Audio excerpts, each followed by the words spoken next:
Baik, Assalamualaikum warahmatullahi wabarakatuh.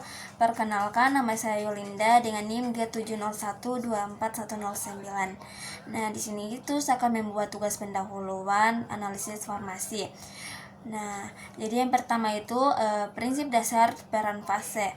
Jadi prinsip dasar pemisahan pada KLT adalah partisi atau advorsi di mana komponen senyawa akan terpisah berdasarkan perbedaan tingkat kepolarannya. Nah, di sini tuh ada dua. Yang pertama itu ada fase diam. Jadi fase diamnya itu biasanya berupa silika gel yang bersifat polar. Fungsinya itu sebagai tempat menempel atau advorsen. Dan yang kedua itu fase gerak, di mana fase gerak itu berupa cairan pelarut yang bergerak naik karena gaya kapilernya. Nah, jadi senyawa yang polar akan lebih kuat tertahan oleh fase diam, sehingga bergeraknya itu lebih lambat, sedangkan senyawa yang non polar akan lebih mudah ikut bersama fase gerak, sehingga gerakannya itu lebih cepat dan jauh. Nah, yang kedua itu nilai RF dan validitas. Nah, jadi nilai RF itu adalah digunakan untuk identifikasi karena nilai ini bersifat khas dan tetap untuk suatu senyawa pada kondisi yang sama. Jadi syaratnya itu agar perbandingan RF itu sampel dan baku dianggap valid. Jadi yang pertama itu menggunakan lempeng KLT dan jenis advorsen yang sama, dan yang kedua itu menggunakan fase gerak atau eluen yang sama persis, dan ketiga itu suhu dan kelembapannya itu ruangannya itu yang sama, dan yang empat itu jarak elusi atau kenaikan pelarut yang sama. Nah, yang ketiga itu faktor yang mempengaruhi RF.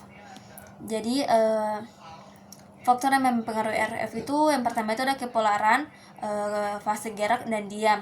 Jika pelarut terlalu polar, maka senyawa akan terbawa jauh oleh RF besar. Jika kurang polar, senyawa tertahan RF kecil. Dan kualitas lempeng atau ketebalan dan homogenitasnya itu lapisan silika mempengaruhi kecepatan aliran dan suhu ruangan. Suhu yang tidak stabil bisa mengubah kecepatan penguapan dan aliran pelarut. Dan selanjutnya itu urutan titik total. Jika total terlalu besar atau pekat, bercak atau melebar akan menyatu atau yang disebut juga dengan tiling, sehingga RF-nya itu sulit diukur. Dan yang terakhir itu kamar KLT. Jika tidak jenuh dengan uap, maka pelarut elusi bisa menjadi tidak rata. Dan nomor 4 itu cara hitung dan makna hasil. Jadi rumusnya itu, rumus RF itu RF sama dengan jarak ditempuh zat per jarak yang ditempuh pelarut atau Froth eluen.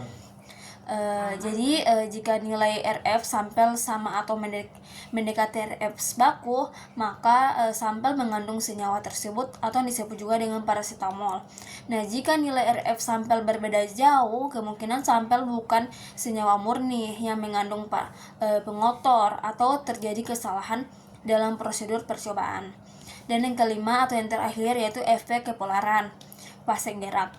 Jadi pemilihan fase gerak yang sangat krusial. Jika terlalu polar, senyawa akan terbawa habis oleh pelarut dan bergerak hampir sama dengan garis dengan pelarutnya.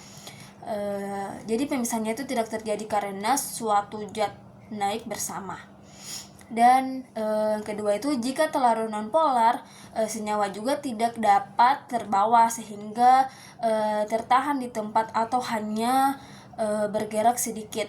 RF-nya itu mendekati 0. Jadi zatnya itu tidak terpisah dan tetap berada di titik awal. Sekian dari saya. Bila salah kata saya mohon maaf. Wabillahi taufiq wal hidayah. Wassalamualaikum warahmatullahi wabarakatuh.